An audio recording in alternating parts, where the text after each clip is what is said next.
গত 15ই ফেব্রুয়ারি রবিবার Adiguru Shankaracharya temple and social development ট্রাস্টের তত্ত্বাবধানে হয়ে গেল 4 প্রহরের শিবরাত্রি পূজা।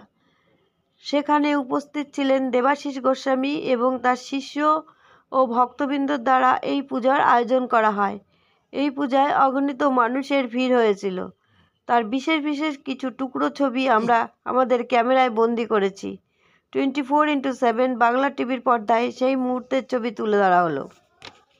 টিকিয়াপাড়া শঙ্করাচার্য আশ্রমে শিবরাত্রি পালন হচ্ছে, কি বলবেন? আমরা সবাই জানি যেটা স্থির, যেটা একদমই দৃঢ়, সেটাই শিব। শিব সেখানেই থাকেন যেখানে আপনার মানসিকতা, আপনার নিশ্চিত মতামত, আপনার দৃঢ়তা, আপনার একগ্রতা, এটাই শিব। জগতের এই কোলাহলের মাঝখানে শিবের কিন্তু বাস নয়। শিবের বাস কিন্তু যেখানে সবকিছু ত্যাগ, যেখান থেকে আপনি সবকিছু ছেড়ে সংসারের সমস্ত জাগতিক শক্তি থেকে বেরিয়ে যাবেন, সেখান থেকে শিবের শুরু। তো আমাদের এই মন্দির আর দেখতে দেখতে অনেক বছরই হয়ে গেল এবং আমরা একদম নিষ্ঠার সঙ্গে 4টি সময় মেনে, প্রহর মেনে কিন্তু আমাদের পুজো হয় এবং প্রত্যেক প্রহরে আলাদা আলাদা করে, আলাদা নিয়ম নিষ্ঠা করে, আরতি করে, আলাদা রকমের ভোগ প্রসাদ দিয়ে কিন্তু প্রত্যেক বছরের ন্যায় এই বছরও আমাদের মন্দিরে পুজো হয়। এবং সবচেয়ে ভালো লাগার বিষয় এটা যে শুধুমাত্র কিন্তু হাওড়া টিকিয়াপাড়া সংলগ্ন এলাকার মানুষই এখানে জল ঢালতে আসেন না।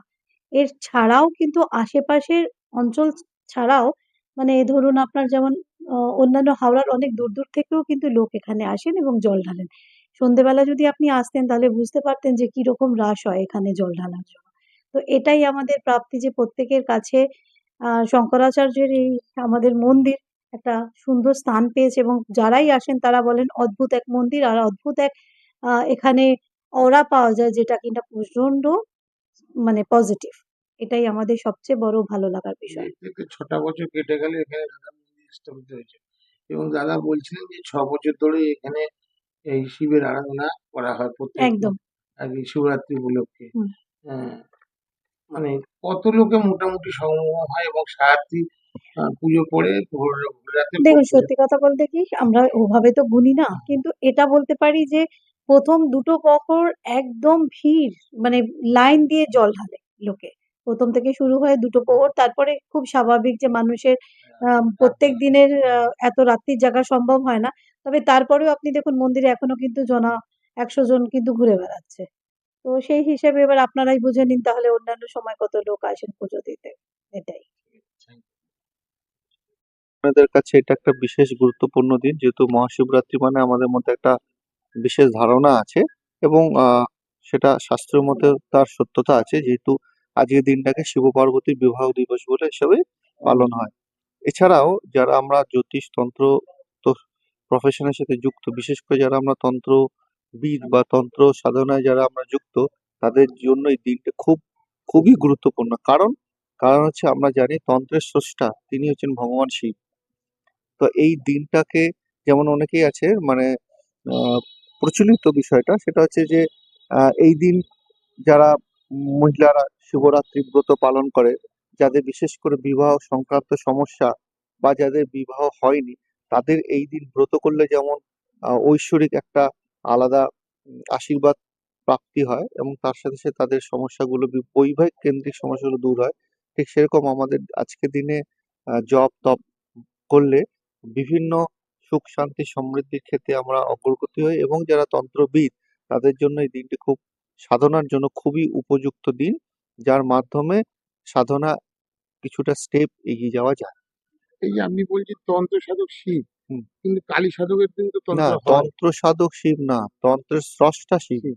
অর্থাৎ আজকে যারা তন্ত্রবিদ বা তন্ত্র শব্দ বা তন্ত্র নিয়ে যারা প্রফেশন বা যারা তান্ত্রিক সাধনায় লিপ্ত, তাদের যিনি শিবের স্রষ্টা তিনি হচ্ছেন ভগবান শিব। কিন্তু কালী সাধকের দ্বারাও তো তন্ত্র সাধক হয়।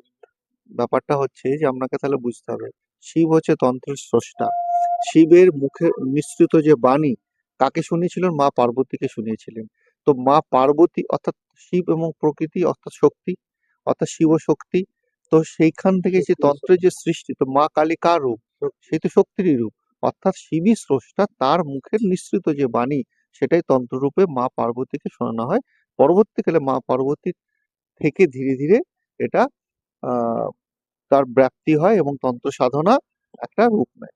এই ৪টে প্রহরে যে শিবরাত্রিটা হচ্ছে এর ব্যাখ্যাটা কি হবে? ৪টে প্রহরে বলতে শিবের দেখুন, এটা একটা পৌরাণিক মতে আমাদের ৪টে প্রহরে ৪ ভাবে, যেমন প্রথমে দুধ দিয়ে বাবার অভিষেক হবে, তারপর দই দিয়ে অভিষেক হবে, তারপর মধু দিয়ে অভিষেক হবে, তারপর ঘি দিয়ে অভিষেক হবে। এগুলো এক একটা স্টেপ। তো এটা একটা স্টেপ, শাস্ত্রীয় মতে তার অনেক বড় ব্যাখ্যা আছে, যেটা এই মুহূর্তে ওইভাবে বলা সম্ভব না। কিন্তু এটুকু বলতে পারি ৪টে প্রহরে ৪টে মানে তিথি নক্ষত্র অনুযায়ী, লগ্ন অনুযায়ী, সময় অনুযায়ী আমাদের এই ৪টে প্রহরকে হচ্ছে মানে আমরা পালন করি। এবং তার প্রত্যেকটা প্রহরে আলাদা আলাদা হচ্ছে ব্যাখ্যা আছে। ব্যাখ্যা আছে, এবং তার সাথে সাথে সামগ্রী, যেটা বাবার অভিষেকের সামগ্রীরও একটা আম, বিধি আছে, যে বিধিতে করলে ঠিক সেই সময় সেইটা করলে হচ্ছে, যেমন আমাদের ২৪ ঘন্টাকে দিনকেও আমরা কিন্তু ১২ মাস ৬টা ঋতুতে ভাগ করা হয়। ঠিক সেরকমই আর শিব চতুর্দশীর মধ্যে ৪টে প্রহরকে বিশেষ করে গুরুত্ব দেওয়া হয়। তার অনেক গুণাগুণ আছে, যেটাতে আমাদের মানব জীবনে এবং যারা সাধক তাদের কাছে অনেক আপনাদের উপযোগী। এই যে এখানে মন্দির প্রতিষ্ঠা হওয়ার পরে কত বছর ধরে এখানে হচ্ছে? ২০২০ সালে প্রতিষ্ঠিত হয়েছিল, ২০২৬ সাল, ৬ বছর চলছে। চলছে। Thank you.